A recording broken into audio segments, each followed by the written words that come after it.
Welcome to Tech News Today, a podcast about keeping you informed and empowered by giving you the latest stories that impact your daily life. We'll get started in just a moment. First, we'd like to recognize our partners who help make this podcast possible. And by the way, it's our 100th episode today, so thank you for your support.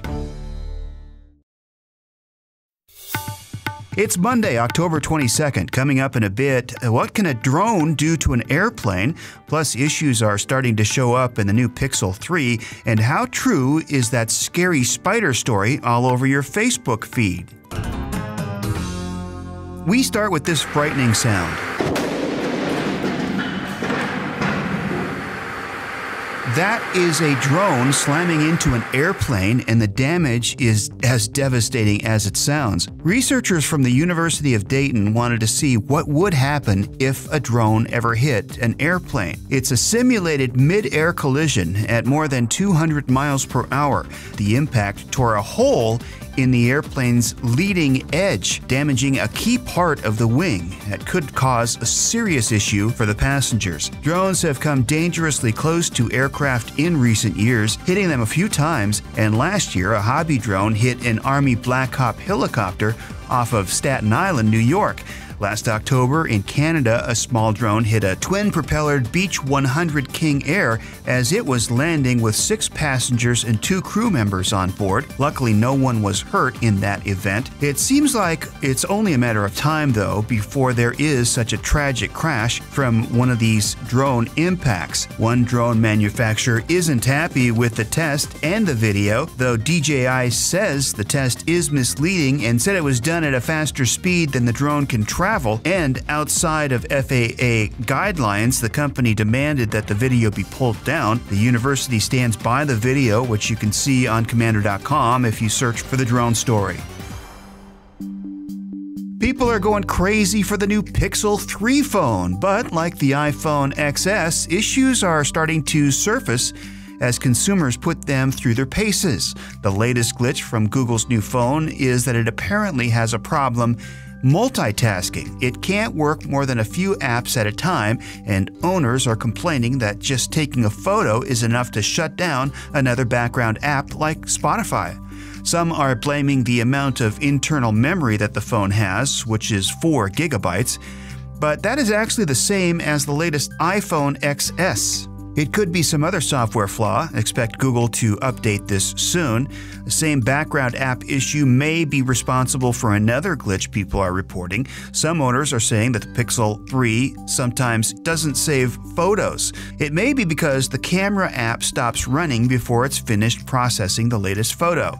One way to get around this issue is to leave the camera app open until you're sure all the latest photos have finished processing. It also appears that some apps are going to sleep, so you might want to try a few different power optimization settings on your phone if this is happening to you.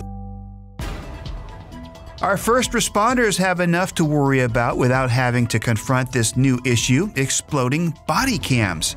The New York City Police Department just pulled about 300 body cameras out of service after one exploded over the weekend.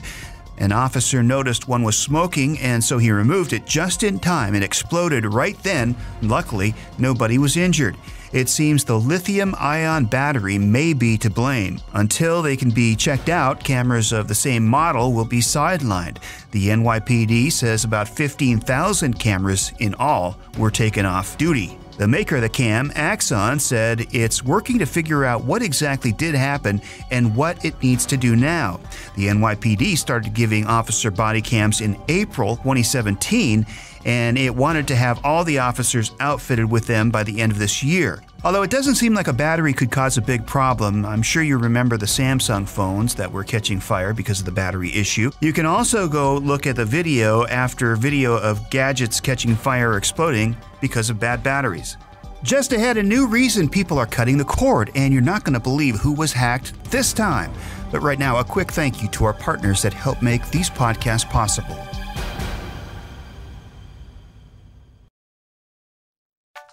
As I mentioned, it's a new wave of cord cutting, but it's not just cable TV this time. Now, people are leaving their home internet service and connecting instead to their phones. This is a big turnaround for how people have been using Wi-Fi for years, running all the laptops, phones, streaming TV boxes, and more through the home service. Now, because wireless prices are falling and more phones have unlimited data plans, savvy customers are running all their internet from their phone. It's a growing trend. In 2013, only 8% of people used their smartphones this way, but this year it's all the way up to 20%. So just like cable TV, having a home internet plan could be going completely away. This is the third wave of cord cutting in the history of technology. First, people started dropping their landline phone connections starting around 2003.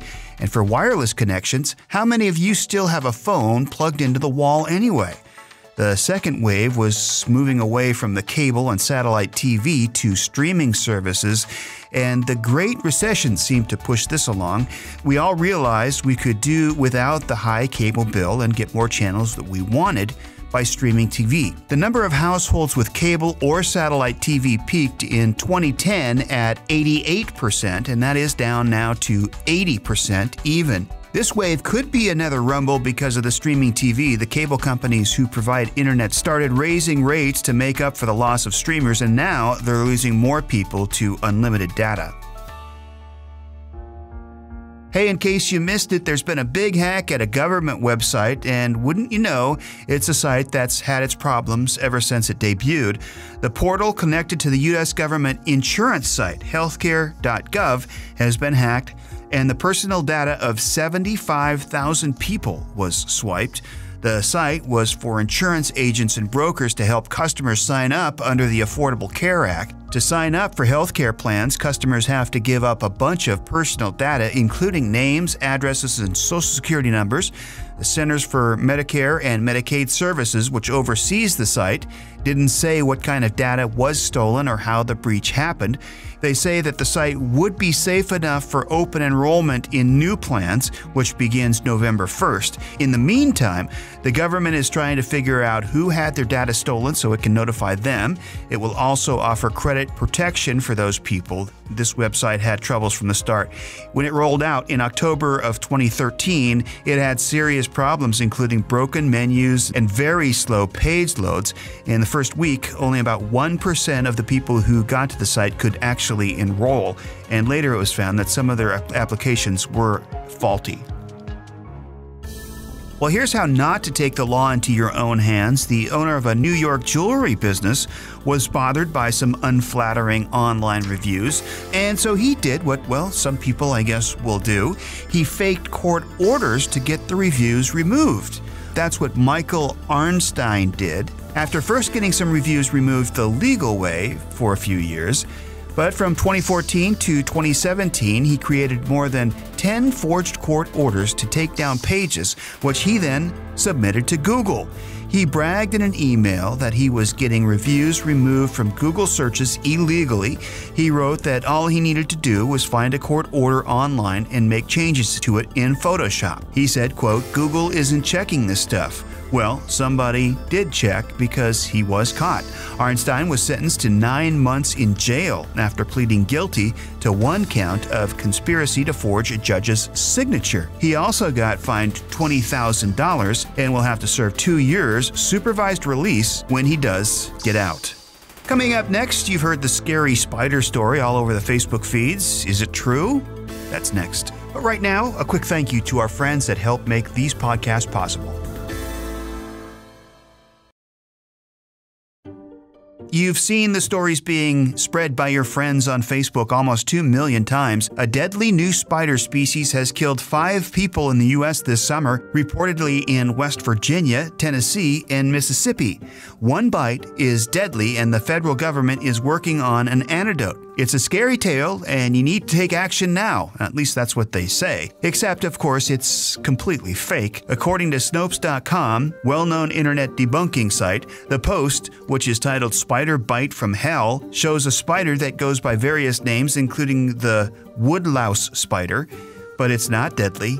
It's not even new to the United States. The woodlouse spider bite leaves its human victim with minor pain that lasts less than an hour because it's not built to take on humans.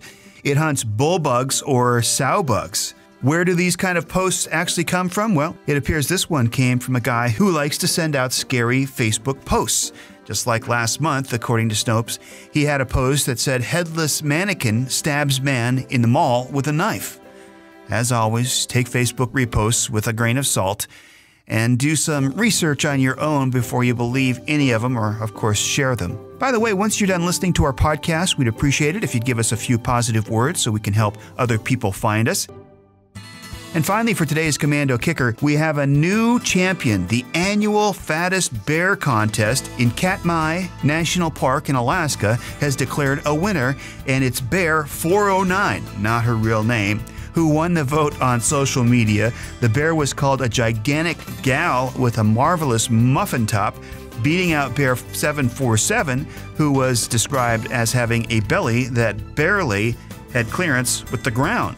The contest is all in good fun, but it's also a way to educate people about the struggle for survival the bears go through each year and the dramatic changes in weight that they endure. For more fun and interesting facts, go to commando.com and search for the Commando Kicker. That's your tech news today, and if you enjoyed it, check out our other podcasts like Commando on Demand. This past Commando on Demand's podcast was all about DNA detectives, and it's a very personal story for Kim as she looks into the ways that doctors are making incredible strides in fighting cancer cells. So we talked to a doctor about these new ways from MD Anderson in Houston, and it is a fascinating story, a fascinating listen. And if you know anybody that has cancer or is dealing with this in their family, please share this podcast because it is really, really something and important. And you can get that podcast at podnet.com. That's our new website for podcasts, podnet.com, and look for Commando on Demand. You can also get it on Android or Apple Podcasts. And thanks for listening. We'll see you tomorrow.